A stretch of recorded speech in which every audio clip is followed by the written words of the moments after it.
83वें अधिवेशन के दौरान उन्होंने संगठन को कैसे मजबूत किया जाएगा इस पर कोई खास चर्चा की हो या ना की हो, लेकिन यह है कि भारतीय जनता पार्टी और राष्ट्रीय स्वयंसेवक संघ पर सीधा सीधा निशाना साधा है। प्रस्ताव पारित किया है, बड़े अहम प्रस्ताव है। उनका यह कहना है कि जो स्यूडो नेशनलिज्म है, यानी छद्म राष्ट्रवाद, जो भारतीय जनता पार्टी का राष्ट्रवाद का है वो छद्म है। और उन्होंने कहा कि राष्ट्रवाद ये कहता है कि हमें सबको यूनाइट करना चाहिए, लेकिन भारतीय जनता पार्टी, ये केंद्र सरकार की राजनीति ऐसी है कि वो विघटन, समाज को विभाजित करके राजनीति करना चाहती है। दूसरा प्रस्ताव उन्होंने ये पारित किया है कि एक वन नेशन वन इलेक्शन ये कतई बर्दाश्त नहीं किया जाएगा, इसका पुरजोर विरोध किया जाएगा। उन्होंने कहा है कि ये संघीय ढांचे पर ये सीधा सीधा प्रहार है। और तीसरा उन्होंने कहा कि स्टेट्यूट का दर्जा मिलना चाहिए, और स्टेट्यूट का दर्जा मिलने के साथ साथ जो परिसीमन होना है 2026 में जो पहले से तय है उस पर भी गंभीरता से विचार किया जाना चाहिए। निष्पक्ष तौर पर ये सारी चीजें होनी चाहिए। अहम प्रस्ताव पारित किया है, संगठन को कैसे मजबूत किया जाएगा। हालांकि इस बार भी यही मुद्दा रहा, संविधान का मुद्दा रहा।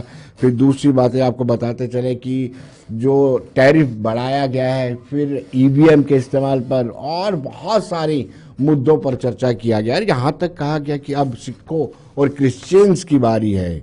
आप बता सकते हैं कि उन्होंने कहा कि राष्ट्रीय स्वयंसेवक संघ ने रामलीला मैदान में संविधान को जलाया था। राष्ट्रीय स्वयंसेवक संघ क्रिश्चियंस पर हमला करेगी। ट्रंप के नए टैरिफ लगा दिया है, मोदी को चू तक नहीं की है। यानी उनका कहना है कि ट्रंप लगातार टैरिफ बढ़ा रहे हैं, हालांकि 90 दिन के लिए टैरिफ को फिलहाल एग्जम्प्ट कर दिया गया है, उस पर कोई चर्चा नहीं। लेकिन पहले हम आपको बताते हैं कि राहुल गांधी किस तरीके से हमलावर हैं भारतीय जनता पार्टी और केंद्र में एनडीए की अगुवाई वाली सरकार। पहले हम आपको बताते हैं कि राहुल गांधी ने 84वें अधिवेशन में 84th कन्वेंशन में क्या कहा। हिंदुस्तान के हर जात के युवा सेना में जा सकते थे, पेंशन मिलती थी, शहीद का दर्जा मिलता था, एक्स सर्विसमैन स्टेटस मिलता था। उसमें सब लोग जा सकते थे, खत्म कर दिया। आज हमारी सरकार युवाओं को कहती है कि अगर आप युद्ध में शहीद होगे और अगर आप अग्निवीर हो तो हम आपको ना पेंशन देंगे ना शहीद का दर्जा देंगे। आपके साथ में जो लड़ रहा है उसको मिलेगा, मगर आपको नहीं मिलेगा। रास्ता किसके लिए बंद किया? गरीबों के लिए, गरीब जनरल कास्ट, दलित, पिछड़ा वर्ग, अति पिछड़ा वर्ग, आदिवासियों के लिए। बांग्लादेश का राष्ट्रपति उल्टा बयान देता है और नरेंद्र मोदी जी उसके साथ बैठे हुए हैं, चुप, एक शब्द नहीं निकलता मुंह से। कहां गई 56 इंच की छाती?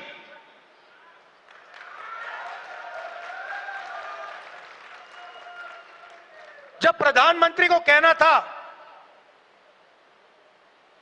इंदिरा गांधी से एक बार किसी ने पूछा, डू यू लीन लेफ्ट और राइट, मतलब आप दाएं लीन करती हैं बाएं लीन करती हैं? इंदिरा गांधी जी ने कहा, मैं हिंदुस्तान की प्रधानमंत्री हूं, मैं ना दाएं लीन करती हूं ना बाएं लीन करती हूं, बीच में सीधी खड़ी रहती हूं। ये हमारे जो नए प्रधानमंत्री हैं, ये सीधा सामने मत्था टेक देते हैं। Brothers and sisters, the fight is about the constitution. This constitution was prepared by the Congress Party, by the people of India, by Mahatma Gandhi, Ambedkar, Jawaharlal Nehru, Sardar Patel. तो दर्शकों, आपने देखा कि किस तरीके से राहुल गांधी ने सिलसिलेवार हर एक पहलू को उठाया है बांग्लादेश को लेकर के। उन्होंने कहा कि बांग्लादेश के प्रधानमंत्री के साथ मुलाकात होती है, इतना कुछ बांग्लादेश में हो रहा है, एक चुप्पी रही साथ, एक भी टिप्पणी प्रधानमंत्री ने नहीं की। उन्होंने अग्निवीर का भी जिक्र किया है कि अग्निवीर को कैसे इन्होंने लागू किया। उन्होंने यहां तक कहा कि इंदिरा गांधी राइट लेफ्ट में नहीं बीच का पाथ करती, लेकिन नए प्रधानमंत्री यानी पिछले 10 साल से नरेंद्र मोदी प्रधानमंत्री है, लेकिन राहुल गांधी आज भी इनको नए प्रधानमंत्री बोल रहे हैं। तो कहीं ना कहीं संविधान की प्रतियां इस बार भी उछाली गई। 84वां अधिवेशन था और इस अधिवेशन का प्रमुखता से इस अधिवेशन में सिर्फ और सिर्फ राष्ट्रीय स्वयंसेवक संघ और साथ में भारतीय जनता पार्टी को निशाने पर रखा गया है। हम चर्चा करेंगे। डॉक्टर अभिषेक अहलावत पॉलिटिकल एक्सपर्ट है। डॉक्टर साहब आपका स्वागत है। संदीप दुबे जी नेता बीजेपी के हैं, उनका भी स्वागत है। दुबे जी आपको स्वागत है। और अजीत सराफ जी मेरे मित्र भी हैं और प्रवक्ता हैं कांग्रेस के। राजीव जी आपका भी स्वागत है। मुझे लगता है शुरुआत आप ही से करनी चाहिए। ये कब तक आप राग अलापते रहेंगे ईवीएम का? कब तक राग अलापते रहेंगे संविधान का? कब तक राग अलापते रहेंगे कि अब वन नेशन वन इलेक्शन नहीं होगा? आप तो ये भी कह दिया आपने कि भारतीय जनता पार्टी या एनडीए की जो नेशनलिज्म है वो स्यूडो है, यानी छद्म राष्ट्रवाद है। जी राजीव जी। धन्यवाद विनोद जी। अहमद अयाज साहब भी हमारे साथ जुड़। साहब आपको भी स्वागत है, आपका भी। चलिए राजीव जी। Thank you Vinod ji. शुक्रिया। जहां तक बात करेंगे, हमारा संविधान सबसे ऊपर है जी। और हम लोग सब हिंदुस्तान के लोग संविधान को ही मानते हैं। उसके बाद उसके अलावा ये है, आपने बात कही कि जो इसकी, तो मैं ये आपको बताना चाहूं, जब जब आपकी सरकार कंट्री में, इस देश में अपना टॉपिक अपना मतलब संविधान से बाहर जाएगी या लोगों की हितों की रक्षा नहीं करेगी, उस समय हम बार बार उनके साथ हम उनको याद कराते रहेंगे और हम इस बात की उनको अवेयर कराते रहेंगे कि भाई आप गलत दिशा में जा रहे हो, आपका कोई राइट नहीं बनता। हमें पहले लोगों के जो मौलिक अधिकार हैं उसकी हमें रक्षा करनी है। जी, ये मौलिक अधिकार क्या, ये राइट नहीं बनता था गरीब मुस्लिम पसमानदा मुस्लिम का, जो वक्फ बोर्ड में, वक्फ बिल में जो कानून बन गया उसमें तरमीम की गई है। इससे पहले भी दो दफा इसमें तरमीम हुई है। तो इस बार क्यों? बीजेपी ने इस बार दिक्कत क्यों किया हुआ है? राज्यसभा से भी उसमें हुआ है और लोकसभा में भी उससे हुआ है। लेकिन अफसोस की बात यह है, ये इसको मुद्दा बनाना चाहते हैं। जब ये डिजिटल हो ही चुका है, पिछले 2014 से आज तक इन्होंने सारा रिकॉर्ड डिजिटल कर लिया, सारा रेवेन्यू बना लिया, सारा कुछ कर लिया, तो अब आज ये सब बनने के बाद इनका क्या मतलब बनता है इस बात को उछालने का? दुबे जी से संदीप जी आपसे जानना चाहूंगा, ये संविधान की आड़ में इतना क्यों डराना चाहते हैं और आप इतना डर क्यों रहे हैं? संदीप जी। चलिए, इस फिलहाल संदीप नहीं है। मैं अभिषेक जी से जानना चाहूंगा। अभिषेक जी, आप पॉलिटिकल एक्सपर्ट हैं, आप हमें ये बताइए, ये संविधान अचानक ये 2024 के बाद संविधान पर खतरा क्यों मंडराने लगा है? और इसमें कोई दो राय नहीं है कि कांग्रेस को एज मिला है और भारतीय जनता पार्टी बैकफुट पर है और वो कहीं ना कहीं कोशिश कर रही है कि ये संविधान की आड़ में जो कांग्रेस खेल खेल रही है, खेला ना हो जाए। जी, वैसे तो मैं पूरे वरिष्ठ पैनल को पहले सर्वप्रथम प्रणाम करना चाहूंगा जी, परंतु जो कांग्रेस कर रही है, जिस तरीके का अधिवेशन हुआ, उसमें जिस तरीके खड़गे जी के और राहुल गांधी जी के आए, उससे एक चीज तो सुनिश्चित मेरे को लग रही है कि बीजेपी को हराने वाली पार्टी और क्षमता अभी कांग्रेस जो है अगले 10-20 साल तक, जब तक राहुल गांधी जी कांग्रेस की लीडरशिप में है, तब तक आ नहीं पाएगी। क्योंकि सारे मुद्दे हैं सरकार के खिलाफ बोलने के लिए। ये उन मुद्दों पे की बात नहीं करेंगे, ये उन मुद्दों पे बात करेंगे जिन पे सरकार को ये कभी घेर ही नहीं सकती। वन नेशन वन इलेक्शन की अगर बात करी जाए तो वन नेशन वन इलेक्शन की ये अवधारणा कॉन्स्टिट्यूशन बनाने वालों ने ही शुरुआत से डाली। यही हमारे भारत में एक समय ऐसा है कि एक साथ, और ये जो परिसीमन है ये भी हमारे फोरफादर जो कॉन्स्टिट्यूशन लिखने वाले लोग थे, उन्होंने ही ये संविधान में डाला था कि परिसीमन समय समय पे होगा। इसको रोकने का कार्य जो था वो एक तानाशाही सरकार कुछ समय के लिए आई, उन्होंने लगाई, देश को जबरन सेकुलर बनाया और जबरन तो परिसीमन की प्रक्रिया थी उसको रोक दिया, और वन नेशन वन इलेक्शन जैसी जो प्रक्रिया होनी चाहिए थी, देश पे अडॉप्ट होनी चाहिए थी, उससे बहुत खर्चा बचता है सरकार का, देश का बहुत काम बचता है। खैर, वक्फ बोर्ड पे जब ये स्वयं जानते हैं, कांग्रेस पार्टी भी इसमें अमेंडमेंट्स लेके आ रही थी, परंतु कांग्रेस पार्टी के अमेंडमेंट्स इसमें लेके आई वो धार्मिक स्वतंत्रता कम, कुछ मुस्लिम वोटों के जो एक तरीके से ठेकेदार बने बैठे थे मुल्ला मौलवी, करने की कोशिश ज्यादा रही। अब एक सच्चा कमेटी की रिपोर्ट टेबल हुई, उसी समय वो कह रहे थे कि इनकी आमदनी 1200 करोड़ से ज्यादा होनी चाहिए, जो करंट प्रॉपर्टी है इनके पास, जी जी, उससे अब तक प्रॉपर्टी लगभग 3-4 गुना बढ़ चुकी है। और उस समय की 1200 करोड़ छोड़िए, आज भी वो अपनी जो आमदनी है इतनी दिखा नहीं पा रहे। तो इससे समझ में आता है कि कितना मिसमैनेजमेंट, मैं इसे मिसमैनेजमेंट नहीं कहूंगा, कि कितना करप्शन है वक्फ बोर्ड में, और उसके अंदर चेंजेस आना स्वागत योग्य है। क्या भारत में जिस तरीके से भारत की हिंदू महिलाओं को पूरे अधिकार है अपने किसी भी ट्रस्ट में जाके एंटर करने के, साध्वियां हैं, महामंडलेश्वर है महिलाएं, क्या मुस्लिम महिलाओं के पास भारत की होना चाहिए कि वो वक्फ बोर्ड में हिस्सेदारी ले सके? जिस तरह से हम डिमांड साउथ में भी आप जाके चलिए तो चलिए संदीप जी के पास चलते हैं। संदीप जी, जिस तरीके से हमारे बोर्ड में पैनल में राजीव सराफ है कांग्रेस के, जी हमारे पैनल में राजीव सराफ है कांग्रेस के, रेस्पॉन्ड करना चाहूंगा। नहीं आया साहब, मैं आपके पास आता हूँ, मैं संदीप दुबे जी के पास जाना चाहूँगा, उसके बाद सीधा आपके पास आता हूँ। हमारे पैनल में राजीव सराफ प्रवक्ता हैं, उन्होंने कहा है कि संविधान के साथ छेड़खानी करने की कोई इजाज़त नहीं दी जाएगी। उन्होंने कहा कि जो प्रस्ताव पारित किया गया वन नेशन वन इलेक्शन को कतई बर्दाश्त नहीं किया जाएगा। वक्फ बोर्ड में जो वक्फ कानून है उसमें जो बिल में तब्दील हुआ है उसको भी बर्दाश्त नहीं किया जाए। भारतीय जनता पार्टी, इनका तर्क है कि भारतीय जनता पार्टी जानबूझकर संविधान के साथ खिलवाड़ करना चाहती है। संदीप जी क्या कहेंगे? विनोद जी, पूरे विश्व में एक ऐसा देश बताइए जहां बहुसंख्यक या अल्पसंख्यक कोई भी आबादी हो, वहां समानता ना हो, इक्वलिटी ना हो। जब हमारे कांग्रेस के मित्र संविधान की बात करते हैं तो आर्टिकल 14 जो समानता का अधिकार है, आप बताइए, जो ये जिस विषय को ये लेके बहुत परेशान है, क्या इस विषय में कभी इन्होंने ऐसी कोशिश करी जब इनकी सरकार रही कि देश में हर नागरिकों को समान अवसर मिले?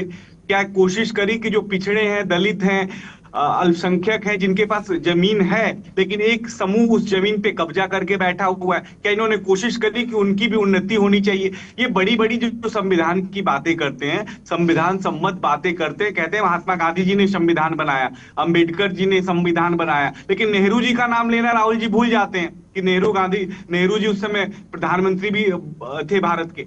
देखिए, जो सबसे विकट समस्या है कांग्रेस के साथ, कांग्रेस अभी तक समझ ही नहीं पाई कि भारतीयों को जो वोट बैंक है भारत का, भारतीयों की जो इच्छा है कि इच्छा उनकी क्या है, मनसा क्या, कांग्रेस हमेशा अपनी इच्छा भारत पे थोपती रही, और इसी का नतीजा है कि आज कांग्रेस दिन प्रतिदिन हाशिए पे जा रही है। जो कांग्रेस के साथी कांग्रेस में हैं, वो कैसे लीडरशिप को फॉलो कर रही है वो उनका अधिकार है, लेकिन मैं सिर्फ इतना कहूंगा कि आज जो भारत है, इस भारत की जो मांग है, वो मांग है एक भारत हो, श्रेष्ठ भारत हो, सबका साथ हो, सबका विकास हो। और ये काम करने में हमारी पार्टी एनडीए की लेड गवर्नमेंट, यशस्वी प्रधानमंत्री नरेंद्र मोदी जी के नेतृत्व में ये सफल हुआ है। और दूसरी बड़ी बात मैं एक और कहना चाहता हूं, कह के बाद भी समाप्त करूंगा, फिर मैं कोशिश करूंगा कांग्रेस के साथी को बोलने का अवसर दिया जाए। जब सदन के अंदर आप चुन के आते हैं, संसद सदन के अंदर चुन के आते हैं, जहां बोलना चाहिए वहां राहुल जी तो बोलते नहीं है कि पूरा देश चुनेगा। वो जाके अपने लोगों के बीच जो एक अधिवेशन हो रहा है, जिन्हें चुने पता नहीं कितने प्रतिनिधि आए, 1000 आए हैं, 500 आए हैं, कहां से आए, उनके बीच वो बातें कर रहे हैं। अब आप फॉलोअर भी ऐसे बनाए हो जो लीडर नहीं है। अब लीडरलेस अगर पार्टी है कांग्रेस और एक ही लीडर है, उसको फॉलोअरों के बीच अपनी बात कहनी है और उतने ही गिने चुने फॉलोअर हैं, उससे इस भारत देश का भविष्य जो है खतरे में है, अंधकार में। दूसरी बात, जब भारत आजाद हुआ था ना, कांग्रेस के लोगों का बहुत बड़ा सहयोग था आजादी में, लेकिन हर गांव में एक एक कांग्रेसी था जो कम से कम कांग्रेस के विचार को गांवों तक पहुंचाया, गांधी जी के विचारों को गांव तक पहुंचाया। अब वो सब एक तरह से समय की अवधि के साथ खत्म हो गए, लेकिन उस पीढ़ी को कोई आगे लेके आया ही नहीं। तो अगर जो स्वतंत्रता सेनानी है वो सारे लोग आज भारतीय जनता पार्टी में अपना विश्वास व्यक्त कर रहे हैं, भारत को एक बनाने में अपना विश्वास व्यक्त कर रहे हैं, तो ये हिंदू मुस्लिम अगड़ा पिछड़ा दलित ये सब विषय आ कहां से रहा है? अभी भी भारत को आप वैसे ही सोचते हो कि जातियों के जातियों के जातियों के जातियों के गणित पे भारत की विचार बचाओ और मेरी सरकार बन जाएगी। तो ये मुंगेरी लाल के बिल्कुल आपकी बात, ये कांग्रेस आपकी बात हमने सुन ली और कांग्रेस के फॉलोअर देख सकते। अयाज साहब, जिस तरीके का ये अधिवेशन हुआ आपने सब कुछ सुना होगा, आप तजुर्बाकार पत्रकार हैं, वरिष्ठ पत्रकार हैं, इसमें संगठनात्मक कोई मजबूती का जिक्र नहीं आया। जो हमने सुना है वो सिर्फ और सिर्फ भारतीय जनता पार्टी और राष्ट्रीय स्वयंसेवक संघ ही कांग्रेस के निशाने पर था। हम अगर जम्मू कश्मीर की बात कर लें, यहां पर भी अभी तक पूरा स्ट्रक्चर नहीं बना पाई है पार्टी जब से तारिक हमीद करा है। जी क्या कहेंगे आप ओवरऑल जो अधिवेशन हुआ है? अयाज साहब,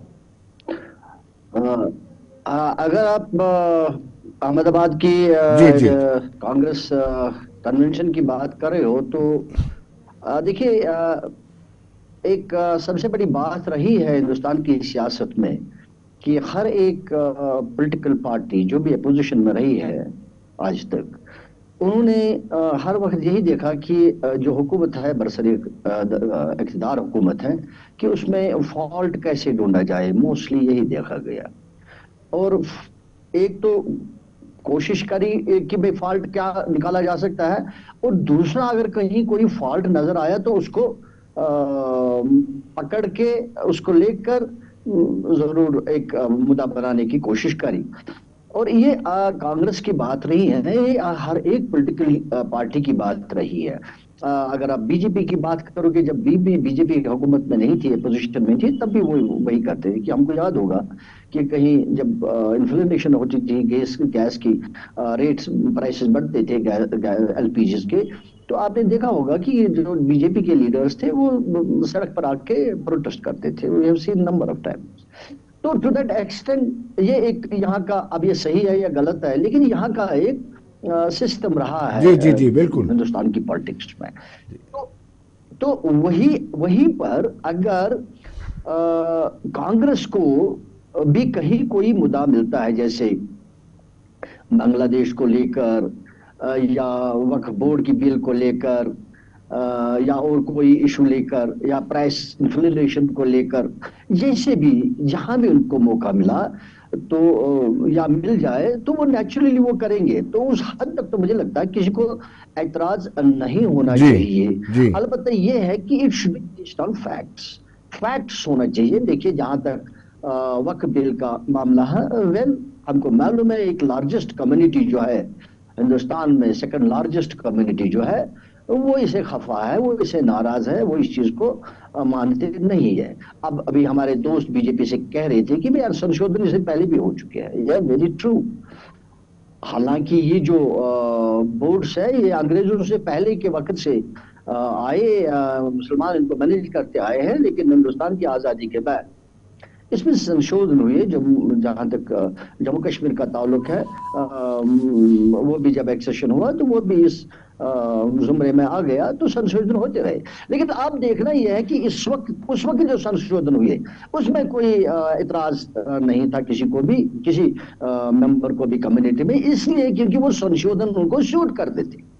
अब जो संशोधन हो रहा है आज के वक्त में वो शूट नहीं करता, इसलिए मसला है। अब मुझे 1 मिनट और दीजिए। जी श्योर ओके। अब इसमें 2-3 आर्गुमेंट्स आते हैं। ये एक ये कि भाई इसमें करप्शन है, इसमें मिसमैनेजमेंट है, या मुसलमानों की भलाई के लिए हम इसको इस्तेमाल करेंगे क्योंकि ये इस्तेमाल नहीं किया जा सकता है। जी राजीव जी, ये पैदा होता है क्या राजीव क्या जी, सवाल ये पैदा होता है, क्या जी, मिस गवर्नेंस, जी, मिसमैनेजमेंट और करप्शन सिर्फ वक्फ बोर्ड में देखा जाता है? या बाकी? Me it is a reflection of the total system. चलिए चलिए जो अभी चलिए, हमको सिस्टम राजीव है जी, जो मिल रहा है उसका रिफ्लेक्शन। एक रेजोल्यूशन ये भी पास किया गया है कि ये स्यूडो नेशनलिज्म है, राष्ट्रीय स्वयंसेवक संघ आरएसएस और भारतीय जनता पार्टी का जो राष्ट्रवाद है वो छद्म राष्ट्रवाद है। क्या ये राष्ट्रवाद असल है कि माइनॉरिटी की चिंता आपको रहती है, मेजॉरिटी को आप लगातार इग्नोर करते हैं? कितनी माइनॉरिटी थी, उसकी संख्या कितनी थी, तादाद कितनी थी पाकिस्तान में? अब बांग्लादेश में क्या हुआ इसकी आपको चिंता नहीं रहती है, लेकिन जम्मू इंडिया में मिनॉरिटी पर क्या हो रहा है उसकी आपको बड़ी चिंता रहती है। अब तो आप क्रिश्चियंस और सिखों को भी डरा रहे हैं कि अगला कदम राष्ट्रीय स्वयंसेवक संघ का या भाजपा का उन पर टारगेट होगा। मतलब ये छद्म राष्ट्रवाद है कि भारतीय जनता पार्टी का छद्म राष्ट्रवाद है? ये आपको जवाब देना पड़ेगा। देखिए विनोद जी, जहां तक आप बात कर रहे हैं, हमने शुरू से कहा कि हर जो भी कम्युनिटी सारे सिमिलरिटी में है, सारे बराबरी में है और सबका जो हक है वो उसको मिलना चाहिए, चाहे वो संविधान कहता है या इखलाकी तौर पे इंसानियत के तौर पे भी हो। जहां तक आपने बांग्लादेश पाकिस्तान की बात की, पाकिस्तान में जो है वो रिफ्यूजीज जो हैं वो बांग्लादेश चले गए, क्योंकि कुछ यहाँ आ गए वेस्ट रिफ्यूजीज पाकिस्तानी और कुछ वहां चले गए। उसके बाद आज बांग्लादेश की जो हालत आप बता रहे हैं, आप जब यहाँ टारगेट करोगे एक समुदाय को करोगे तो क्या वहां जो लोग बैठे हैं वो उस माइनॉरिटी को नहीं तंग करेंगे? ये तो एक कहाँ एक समुदाय को तंग किया गया राजीव जी? कोई दीजिए सबूत। दंगे कम हुए, बीजेपी के लोग कहते हैं दंगे कम हुए जी। विनोद जी, यूपी में आए दिन केस हो रहे हैं, आप मुझे ये बताइए। अभी मैं अगर आप आज मैं आपको फिर शाहबानो केस पे ले जाऊंगा। आप कितनी, अब सुनिए, सुप्रीम कोर्ट को भी आप चैलेंज कर देते हैं सुनिए, माननीय प्रधानमंत्री जी की कॉन्स्टिट्यूंसी वाराणसी में एक लड़की के साथ शर्मसार बातें हुई, आज तक क्या हुआ उस पे? अभी 9 दिन पहले नवरात्रों की बात है, एक हिंदू लड़की थी और उसके साथ जो गलत वहां किया गया, 23 दिन तक उसको अपनी कैद में रख के 8-9 23 लोगों ने किया। तो मुझे ये बताओ, ये गलत काम उनकी अपनी कॉन्स्टिट्यूंसी में हो रहा है जी, ये कैसे किसी के हक की बात करेंगे? क्या कोई बयान आया? आज प्रधानमंत्री जी अमेरिका, मैं अभिषेक जी के पास जाऊंगा, लेकिन उससे पहले मैं चाहूंगा कि संदीप दुबे जी, संदीप जी आप इसका जवाब दें। वाकई में आपको कहीं ना कहीं जिस तरीके से आप पर आरोप लगते हैं कि अल्पसंख्यकों से, माइनॉरिटी से आपको दिक्कत है, आप हर मस्जिद में मंदिर की तलाश करते हैं और इनको फिर अवसर मिल जाता है पर ताना करने के लिए। दुबे जी, फिर मैं जाऊंगा अभिषेक जी के पास। विनोद जी सबसे जी हाँ विनोद जी, सबसे अच्छी बात है, एक मेरे साथी अमित जी ने कहा कि सिर्फ ये मस्जिदों के लिए कानून है। आपको पता होना चाहिए मंदिरों पे ये कानून पहले से लागू है। मंदिर जितनी है देश के अंदर वो सारे सरकारी नियंत्रण में है। मस्जिद ही धर्म के आधार पे जो है वक्फ बोर्ड के आधार पे, जो वक्फ बोर्ड था वो स्वतंत्र था, अपने हिसाब से काम करता था। अभी भी मैं कह रहा हूँ, सरकार किसी भी धार्मिक मामलों में हस्तक्षेप करने नहीं जा रही है। सरकार संविधान सम्मत काम करेगी, सरकार कानून की रक्षा के लिए। मेरे भाई, जब अभी मैं कह रहा हूं, जब इतनी अच्छी डिबेट राहुल जी पे हो रही थी, अभी राजीव जी को मौका था कि पार्टी की नीति गिनाते, पार्टियों के नीयत पे बात करते, राहुल जी की थोड़ी प्रशंसा होती ताकि नेतृत्व में इनके उभार होता। लेकिन वो विषय पे चले बात ही इन्होंने नहीं कही। ये चले गए कि कहीं पे कोई हत्या हो रही है, कहीं क्राइम हो रहा है। साहब, जो क्राइम हो रहा है ना, योगी जी की अगर सरकार में हो रहा है तो वो सरकार ठीक कर लेगी, उसकी चिंता नहीं है। उन चोर उचक्कों को पता है कि उनका क्या हाथ होने वाला, जो गलत करने वाला उसको पता है कि उसके साथ क्या कानून सम्मत कार्रवाई होगी। तो यहाँ जो विषय है वो दो विषय है। मैं बात अपनी खत्म भी करना चाहता हूँ। देखिए राजू जी, बात हमारी कोई कांग्रेस से लड़ाई नहीं है और इस देश की जनता जो है लोकतांत्रिक व्यवस्था को सलाम करती है। जो बेहतर विचार देगा, जो बेहतर लकीर खींचेगा और जो जनहित में काम करेगा, वो मैं हूं, आप हो, या हो सकता है विनोद जी कोई पार्टी बनाए या अहमद जी कोई पार्टी बनाए, जनता उसके साथ विश्वास के साथ खड़ी होती है। अगर उसके विश्वास पे धोखा हुआ है, इसी वजह से कांग्रेस गई है। अब कांग्रेस नहीं आ रही, इसका मतलब है कि कांग्रेस देश के लोगों के विश्वास, जनभावनाओं के अनुरूप कार्य नहीं कर रही है। तो कांग्रेस स्वयं चिंता करे। अब कांग्रेस के लिए दुर्दिन की विषय क्या है? देखिए, ये एक धर्म विशेष की बात करते हैं, जहां जहां करते हैं यूपी में वो लोग साथ नहीं, दिल्ली में साथ नहीं, बिहार में साथ नहीं, जहां चले झारखंड में साथ नहीं, लेकिन कहेंगे कि मैं बिहार में ना बदलाव हो जाएगा। अरे भैया, जिस धार्मिक राजनीति को तुम अमली जामा पहना रहे हो वो साथ है ही नहीं, आ भी नहीं रहे, और पूरा ध्यान 10 सालों में इनका वही है। इसलिए समझ लीजिए ये देश वो धर्म के आधार पे नहीं चल रहा है, नहीं तो आप जो जहर समाज में बो रहे हो उस जहर का फल मिलता। आज हम सब हिंदू हो, मुस्लिम हो, सिख हो, ईसाई हो, सब मिलके इस देश में रहते हैं और सबकी डुगडुगी बज रही है, सबकी आवाज उठती भी है, आवाज को रेज भी किया जाता है, सदन के अंदर चर्चा भी होती है। अब आपके ही नेता जो विपक्ष के नेता सदन से भाग जाए तो इसमें भी भारतीय जनता पार्टी की थोड़ी गलती है, या मोदी जी की गलती है, या संदीप जी की या विनोद जी की गलती है। आपकी कुछ रणनीति होगी और पार्टी के वरिष्ठ की भी रणनीति होगी। तो आप जिस रणनीति के हिसाब से कार्य कर रहे हैं, पहले आप मुसलमान भाई को लाना चाहते थे, आज आपने ये भी शो कर दिया क्रिश्चियन कम्युनिटी भी आपके साथ नहीं है। तो आप जिस कम्युनिटी को लेकर राजनीति कर रहे हैं उसकी प्रतिशत भी कम है। अब जब वो प्रतिशत 20-25% मानिए वोट भी आपको दे दिए तो आपको ईवीएम में फिर गड़बड़ी मिल गई। अब जब ईवीएम में गड़बड़ी मिल जाती तो कह रहे बैलेट पेपर पे होना चाहिए। अरे बैलेट पेपर पे भी हो जाए तो 25% वोट पाके जो धार्मिक अनुष्ठान आप कर रहे हैं वो 80%, 75% लोगों को आप कैसे हटा सकते हैं? तो हमें लगता है कि हमें सबका साथ सबके विकास पे बात करना चाहिए। और रही बात इंदिरा जी की तुलना कोई किससे नहीं मत करिए। वो पूर्व में थी, उस समय काल परिस्थिति अलग था, उस समय के लिए वो बेहतर लीडर थी, आज समय काल परिस्थिति अलग है। और जब राहुल जी प्रधानमंत्री बनने का जो सपना देख रहे हैं वो समय काल परिस्थिति अलग होगा। इसलिए पुरानी बातों को छोड़िए कल की बातें, कल की बात पुरानी, नए दौर में लिखेंगे मिलके नई कहानी। अब हिंदुस्तानी इस भाव के साथ कांग्रेस थोड़ा बड़ी लकीर खींचे, फिर भारतीय जनता पार्टी और मेहनत करेगी और हमें भी अच्छा और काम करने का अवसर मिलेगा।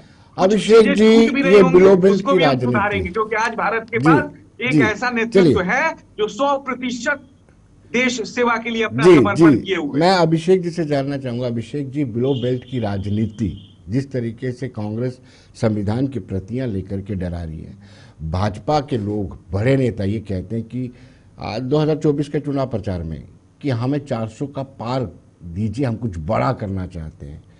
ये राजनीति जिन लोगों को संविधान पर भरोसा है, जिन लोगों को देश के डेमोक्रेसी पर भरोसा है, उन पर कितना इम्पैक्ट डालती है? देखिए, ये जो इलेक्शन था 2024 का, ये बहुत ही क्रिटिकल इलेक्शन था। आप पूरी दुनिया में देखिए, कहीं भी स्टेबल सरकार नहीं बची। किसी भी मेजर इकोनॉमी को आप उठा लीजिए, आप फ्रांस उठा लीजिए, अमेरिका उठा लीजिए, ट्रंप के आना अपने आप में पूरी दुनिया को डिस्टर्ब करे हुए है।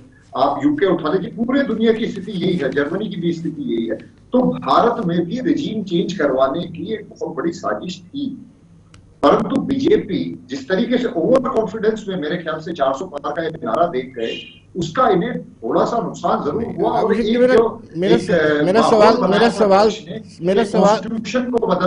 मेरा सवाल ये था कि जनसाधारण व्यक्ति पर इस राजनीति का क्या इम्पैक्ट पड़ता है? उनको लगता है पता नहीं संविधान वाकई में बदला जा सकता है, उनको लगता है ईवीएम या कहीं ना कहीं डेमोक्रेटिक सेटअप में फ्लॉज हैं, तो एक आम व्यक्ति उसको कहीं ना कहीं इस राजनीति से नुकसान हो जी।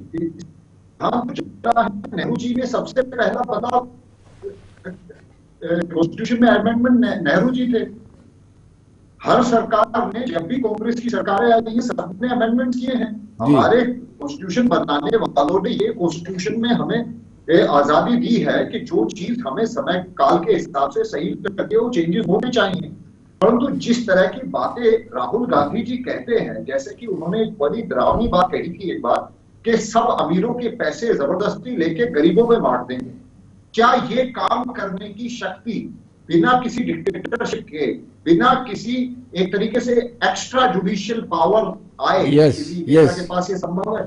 तो एक तरीके से डिक्टेटरशिप असली जो डराने का काम करते हैं वो राहुल गांधी जी करते हैं। और मैं क्षमा चाहता हूं, देश की जनता को इतना बेवकूफ समझने की नहीं है इस सरकार को घेरने के लिए। इकोनॉमिक्स पे एक से एक मुद्दा मैं गिनवा सकता हूं, परंतु ये उन मुद्दों पे नहीं आएंगे, क्योंकि ये लोग, आप ये देखिए 1947 को से राहुल गांधी जी कहते हैं कि कॉन्स्टिट्यूशन लागू हुआ। अब तो उनसे पूछ लीजिए चाहिए कि जी गणतंत्र दिवस जो 26 जनवरी 1950 में बनाया गया था, किस लिए बनाया जाता है भाई साहब? ये 26 जनवरी क्यों बनाते हैं, हम यही बताते हैं। वो मेरे को लगता है इतना ज्ञान का अभाव है उन्हें। भाई कॉन्स्टिट्यूशन जब हमारे देश ने अडॉप्ट किया 26 जनवरी को, तभी हम गणतंत्र कहलाए। तो जी। ये 47 वाला फिगर वो किस हिसाब से दे रहे हैं, ये उनकी नॉलेज और उनके साथियों की वो है।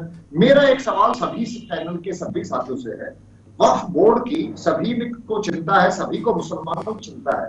हिंदू होने के नाते डिमांड करता हूं, आप एक सनातन बोर्ड की भी डिमांड करिए जिसमें सेम वही प्रावधान हो जो मुस्लिम वक्फ बोर्ड में है।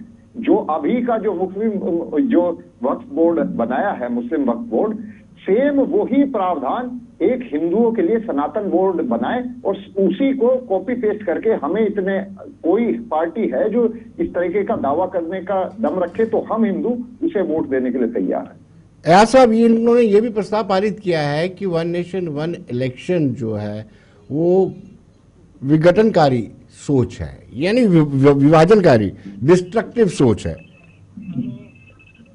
क्या कहेंगे अयाज साहब? इन्होंने एक रेजोल्यूशन पारित, देखिए ये मानने की बात है कि हिंदुस्तान एक मल्टी रिलीजियस और मल्टी कल्चरल कंट्री है, सोच है। अयाज साहब आई एम ऑडिबल? मेरी आवाज आ रही है आप तक? जिसकी जी जी जी बोलिए।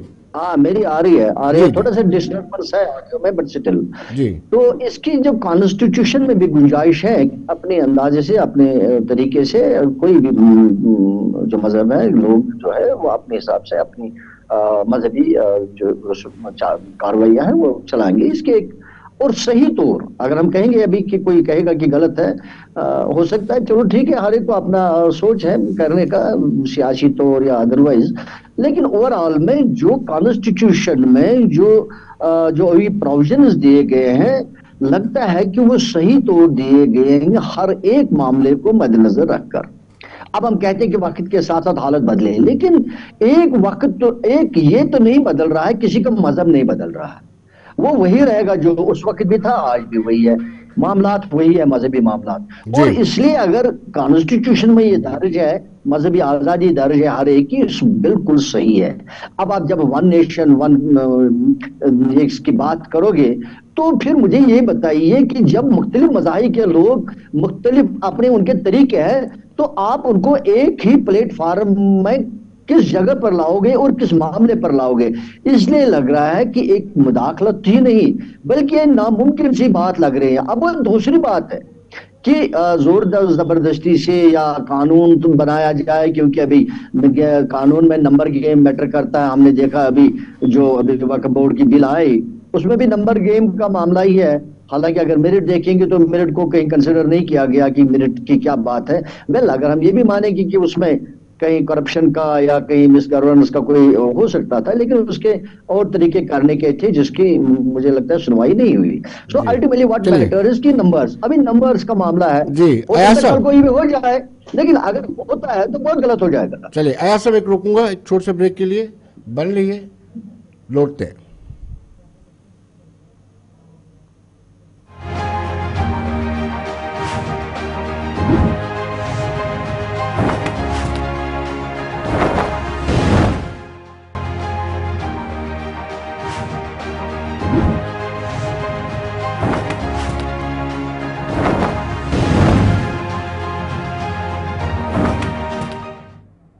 ब्रेक के बाद एक मरतबा फिर स्वागत है आपका। हम चर्चा कर रहे हैं जो 2 दिवसीय 84 अधिवेशन था कांग्रेस का, और जिस अधिवेशन में कांग्रेस ने राष्ट्रीय स्वयंसेवक संघ और भारतीय जनता पार्टी पर सीधा और सटीक निशाना साधा है।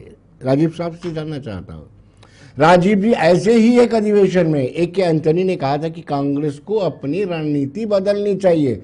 रणनीति बोले तो सियासी रणनीति। उन्होंने कहा थी कि बहुसंख्यकों को नजरअंदाज करके सत्ता काबिज नहीं होती है, लेकिन आप अभी भी उसी आधार पर राजनीति कर रहे हैं, किसी तरह का कोई चेंज आप में नहीं आया। विनोद जी, मैं आपसे एक बात बताऊंगा जी। जब 2014 में मोदी जी की लहर थी, उससे बड़ी लहर हिंदुस्तान में कभी नहीं आई जितनी बड़ी मोदी जी की थी। उस समय भी कांग्रेस ने 12.5 करोड़ वोट लिया, यानी 12.5 करोड़ मतलब 12 करोड़ 50 लाख लोगों का विश्वास कांग्रेस की पॉलिसीज, आइडियोलॉजी में, कांग्रेस की विचारधारा में और कांग्रेस की करनी में था। आज भी कांग्रेस का एक बड़ा हिस्सा है, अगर आप देखोगे बीजेपी का वोट बैंक घट रहा है और कांग्रेस का बढ़ रहा है। ठीक है, जीत और हार का डिफरेंस कम हो गया, सीटें इनकी निकल रही हैं। हाँ, दूसरी बात आपने अभी तक चर्चा में आप कह रहे थे ईवीएम की बात, उस पर भी मैं आऊंगा। पहले वन नेशन वन इलेक्शन की बात करूंगा। जब पार्लियामेंट का जम्मू कश्मीर में चुनाव हुआ अभी आज से 6 महीने पहले, तो हमने इनको क्या कहा कि भैया असेंबली भी करा लो। वो असेंबली नहीं करा सके, ये इन्होंने पार्लियामेंट कराई, उसके वो 5-6 महीने के बाद असेंबली करवाई और उसके बाद अभी कॉर्पोरेशन कैंसिल कर दी और उसके बाद अभी बीडीसी, गांव के डीसी, डीडीसी वगैरह साइड पर रहे। एक इलेक्शन कराने में आपको आर्मी का, सीआरपी का, पैरामिलिट्री फोर्सेस लानी पड़ती हैं, टीमें बनानी पड़ती हैं। वो सारा पूरे हिंदुस्तान में कितनी फौज लाओगे, कहां किस बूथ पे लाओगे और कैसे ये पॉसिबल है? मुझे ये उनकी हेडेक है राजीव जी, कांग्रेस को इतनी चिंता नहीं करनी चाहिए। ये इलेक्शन कमीशन ऑफ इंडिया की हेडेक है, लॉ एंड ऑर्डर की एजेंसी उनकी। आप क्रिटिसिज्म फादर से कब क्रिटिसिज्म करते हैं? म्यूट कर दिया करो जब मैं बोलूं, म्यूट कर दिया करो। लेकिन बात ये, सच्चाई तो छुपेगी नहीं ना। प्रैक्टिकली काम को कैसे पॉसिबल होगा ये भी देखना है। दूसरा, ईवीएम पे एलन मस्क का बयान आ गया है, अमेरिका ने कहा हैक हो सकती है, डाउटफुल है। तो अब ये अगर कह रहे हैं तो एक बार कर लो भाई, बैलेट से भी कर लो। मतलब ये कौन सी बात होगी, पूरे दुनिया में हमारा ही चलता रहेगा। अब तीसरी बात पे मैं आता हूं, इनकी फॉरेन पॉलिसी फेल है। फॉरेन पॉलिसी फेल है, ना तो चाइना को आंखें दिखाते हैं, ना ये अमेरिका को आंखें दिखाते हैं, ना ये बांग्लादेश को दिखाते हैं। नेपाल तो वैसे नहीं कोई बात करता। मैं कह रहा हूं आज अमेरिकन प्रोडक्ट का बायकॉट कर दो आज, हिम्मत है तो मैं आपके साथ खड़ा हूं, फिर देखते हैं क्या होता है। लेकिन बात ये करेंगे नहीं, इनके मुंह से नहीं निकलती बात, ये सिर्फ आंखें लाल और हमें ही दिखाएंगे हिंदुस्तानियों को। 2 करोड़ महीने, 2 करोड़ साल की रोजगार का वादा था, तो कितने अब तक तो सारी दुनिया सब यंग लड़के एडजस्ट हो जाने चाहिए। अमेरिका से 3 दफा जहाजों में वहां से कैदियों की तरह उनको, मतलब कैसे आर्मी जहाज में लाया गया, क्या कुछ बोला? क्या बाकी कंट्रियों के वापस नहीं गए? अब उन्होंने कहा 7.5 लाख इंडियन और निकालेंगे हम।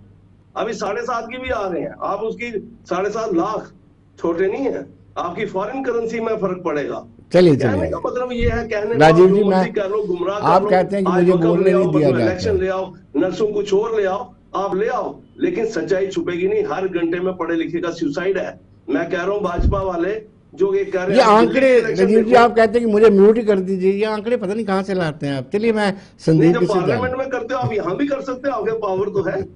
मैं संदीप जी करूंगा, लेकिन सच्चाई से पीछे जानना चाहूंगा। संदीप जी, वाकई में दुबे साहब को मैं एक बात की तारीफ करूंगा कि इनका एनालिसिस कांग्रेस के प्रति बड़ा डीपली इन्होंने रिसर्च की है।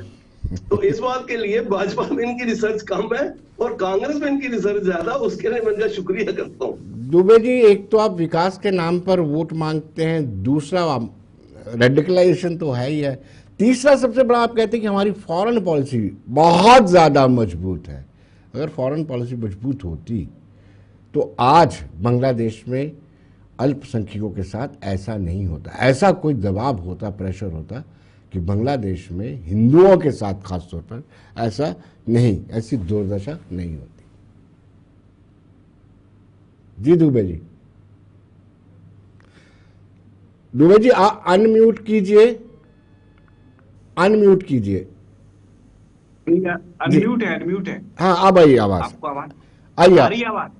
यस, देखिए विनोद सर, देखिए एक बहुत अच्छी बात कहूंगा और मेरे कांग्रेस के मित्र सुने। 1991 में याराना पूंजीवाद आया भारत के अंदर और उस समय कांग्रेस की सरकार थी। आज जो व्यवस्थाएं हैं वो विश्व स्तर पे सभी देश आपस में प्रतिस्पर्धा कर रहे हैं।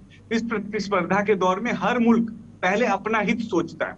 अगर उसका व्यक्तिगत हित है तो वो दूसरे मुल्क के साथ दोस्ती रखता है, और कोई मुल्क दूसरे मुल्क के संप्रभुता में दखल नहीं दे सकता। और भारत जो है गांधी का देश है, शांति का देश है, कांग्रेस ये बात कहती है। तो हम सबसे पहले अपने देश को शांत करें, अपने देश को बेहतर बनाएं और एक बड़ी लकीर खींचें। और वो लकीर हमने खींची है। हमने 5वीं अर्थव्यवस्था बनाई। जब तीसरी अर्थव्यवस्था बनाने की बात करते हैं, आगे बढ़ने की भारत की बात करते हैं, तो भारत में रोजगार है, बेरोजगार है। इसके विषय में राजीव जी का उदाहरण है कि अमेरिका से 3 प्लेन में भर के लोग भारत भेज दिए गए। अगर कहीं पे आप किसी देश में गलत तरीके से जाएंगे तो वहां से आना ही पड़ेगा। अब बात यह है कि अगर हमारे देश में वो आ गए, गलती से घुस गए, तो हम उनको जब बाहर भेज रहे होते हैं, कहते हैं कि वो नहीं रह सकते हमारे देश में, तो राजीव जी कहते हैं कि नहीं, इनको रखना बहुत जरूरी है। तो दोनों बातें अलग अलग है। राजीव जी की पार्टी पूरे देश में चाहती है कि भारत अभी किसी से लड़ ले, कैसे भी मोदी जी चले जाएं। इनको चिंता इस देश की नहीं, इनको चिंता कुर्सी की है कि एन प्राकीर्ण कुर्सी कैसे आए। राजीव भाई कह रहे थे चाइना को क्यों नहीं आंखें दिखा देते, मतलब अभी इनका चले तो लाठी डंडा लेके हम जाए, ये भी चाइना से लड़ने चले जाएंगे। अरे राजीव जी, आप पहले पार्टी में अपने विचार से तो लड़ लीजिए, फिर चाइना से लड़ना हो या किसी और मुल्क से लड़ना है, नहीं लड़ना है, वो देश की संसद तय कर लेगी। व्यक्ति विशेष की कोई भूमिका राष्ट्र में नहीं होती। व्यक्ति विशेष नेतृत्व कर सकता है, आगे बढ़ सकता है, लेकिन संसद की भूमिका, हम देश के लोगों ने अपना संसद बनाया है, वहां तय हो जाएगा किसके साथ कैसी पॉलिसी रखनी है, किसके साथ किस विचार के साथ आगे बढ़ना है। मैं एक ही बात विनोद जी कहूंगा, अभी की जो वर्तमान परिस्थिति है, आंख बूंद के आप सोचिए, भारत के पास मोदी जी से बेहतर विकल्प नहीं है। और ये सहर्ष कांग्रेस स्वीकार करने को अभी भी तैयार नहीं है। राहुल जी को ले आ दीजिए, जो अर्थव्यवस्था 5वीं से तीसरी जानी है वो 5वीं से 10वीं चली जाएगी, क्योंकि ये तो लेंगे, छीनेंगे और बांट देंगे। किसी देश में, मुल्क में ऐसी जो राजनीति कभी आई ही नहीं। इवन ये जिस पाकिस्तान की बात करते हैं, खड़े हो जाते हैं, जिस बांग्लादेश के पीछे ये खड़े हो रहे हैं, जिस चाइना के पीछे खड़े हो रहे हैं, उनकी भी अर्थव्यवस्था को गहन अध्ययन कर लें। अभी हमारे पड़ोसी मुल्क श्रीलंका की स्थिति देख लीजिए। तो भारत एशिया और विश्व के अन्य देशों के मुकाबले तेज गति से प्रतिस्पर्धा करते हुए आगे बढ़ रहा है। और ठीक है, हम आगे बढ़ेंगे। अभिषेक जी से जानना चाहिए। अभिषेक जी, भैया हाथ जोड़ सबको सलाम करो प्यारे, ये भारत देश है, अपना मुकाम हम मेहनत करके पालेंगे। वो शेयर मार्केट से देख लिया, उनके बीचों में हम दबदबा कायम है। चलिए अभिषेक जी, एक नया चर्चा का विषय शुरू हो गया है कि स्यूडो राष्ट्रवाद यानी छद्म राष्ट्रवाद।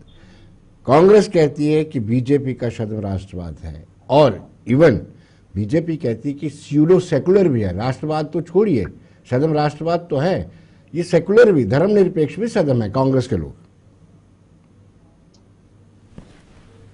ये नया चर्चा का विषय। अभिषेक जी जी देखिए, जो हमारे कांग्रेस के साथी हैं, जो कांग्रेस की जो शीर्ष लीडरशिप है, जो कि माननीय राहुल गांधी जी ही हैं, उनका कहना यह है कि वो असली नेशनलिज्म उनका है। तो जब वो विदेश में जाके भारत के खिलाफ झूठा प्रचार करते हैं, जिसमें तथ्यात्मकता नाम की कोई चीज नहीं है, तो वो किस प्रकार का राष्ट्रवाद कर रहे हैं? अपने देश को नुकसान पहुंचाने का। ये मैं मानता नहीं है कैसा राष्ट्रवाद है। दूसरी बात देखिए, इस देश का जब से कॉन्स्टिट्यूशन आया है, 1950 से जब से कॉन्स्टिट्यूशन लागू हुआ है, कांग्रेस 106 बार, आज तक 106 बार ये अमेंड हो चुका है, ठीक है। और इसकी शुरुआत माननीय नेहरू जी ने फ्रीडम ऑफ स्पीच और जमींदारी उन्मूलन कानून, ये 2 चीजों को कार्टल करके इन्होंने शुरुआत की थी, ठीक है। तो ये कहना कि बीजेपी कुछ खास बदल देगी, वो बात नहीं है। परंतु बीजेपी की अगर इस बार सीटें भी कम है, उसके बावजूद भी जिस प्रकार से दोनों हाउसेस से, जिस प्रकार से बीजेपी ने वक्फ बोर्ड कानून, अमेंडमेंट कानून को पास करवाया, उससे ये पता चल गया है कि बीजेपी को कोई मेजर थंपिंग मेजोरिटी की आवश्यकता नहीं है। उनके पास इच्छा शक्ति है। वो जिस विषय को जिस समय जरूरी समझेंगे, वो उस पर अपना अमल करेंगे। जहां तक रही बात बांग्लादेश की, बांग्लादेश अगले 6 महीने के अंदर, आप देखिएगा, इसी टैरिफ वॉर की वजह से अगले 6 महीने के अंदर वहां दोबारा रेजिम चेंज होगा, क्योंकि उनको भूखे मर जाएंगे। उनकी एक ही चीज एक्सपोर्ट होती है, कपड़ा, और वो भारत से महंगा टैरिफ उनके ऊपर अमेरिका ने लगा दिया। खैर, हमें तो 90 दिन के लिए और छूट दे दी गई है, और हमारे साथ फ्री ट्रेड डील उनके पे बातचीत चली रही है, जो कि सितंबर तक 100% एक तरीके से क्लियर हो जाएगी।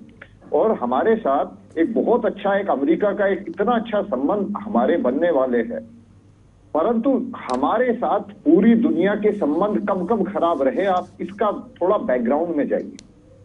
तो जब 62 का युद्ध हारे, आप एक भी किताब किसी आर्मी अफसर की उठा के पढ़ लीजिए, सब यही बताते हैं कि आर्मी वो युद्ध नहीं हारी थी, उस समय की राजनीतिक जो पार्टी थी, जो नेता थे, अब सर्वोच्च नेता तो नेहरू जी थे, तो जिम्मेदारी तो उनकी बनती है, उनकी वजह से हारे थे।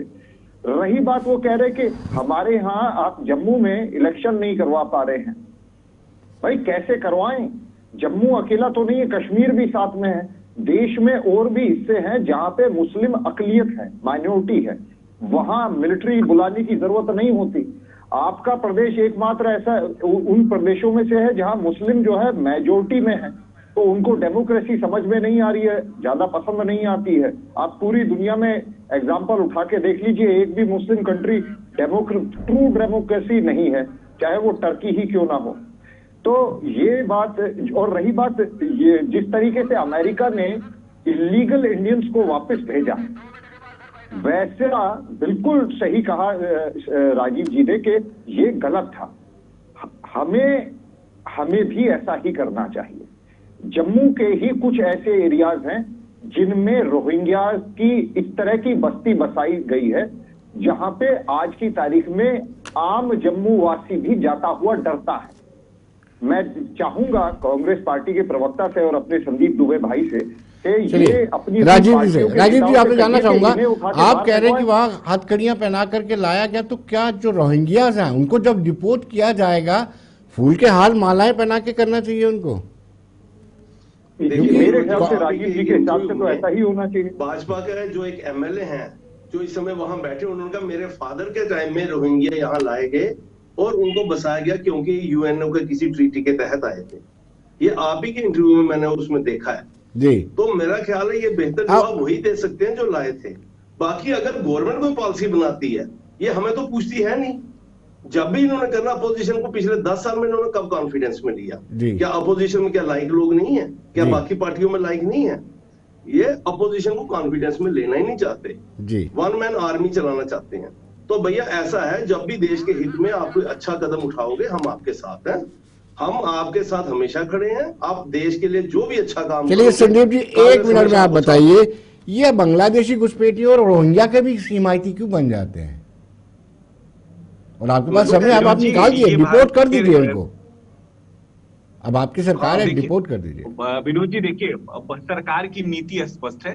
गृह मंत्री माननीय अमित शाह जी ने ये विश्व को बता दिया, देश ने विश्व को बता दिया कि हम किसे एक्सेप्ट करेंगे और किसे नेग्लेक्ट करेंगे। हमें अपने देश की चिंता है। और एक बात और कह दूं, कांग्रेस के साथी हो या मैं हूं, आप, हम भारत के नागरिक हैं, हम भारतीय हैं और भारतीय अपने रक्षा करना चाहते हैं कि कैसे भारत को भारत बनाना है, भारत को कैसे आगे लेके जाना है, उसमें सबकी भूमिका है और ये भूमिका तय हो गई और ये आज हर भारतीय गर्व से महसूस कर रहा है। तो मैं कहता हूं यही कि हम सबके पूरे समय इजाजत नहीं दे रहा है। डॉक्टर अभिषेक जी का बहुत बहुत शुक्रिया, संदीप दुबे जी का, राजीव साहब का बहुत बहुत शुक्रिया। तो दर्शकों बने रहिए देश दुनिया की खबरों के लिए और मुझे दीजिए इजाजत। नमस्कार।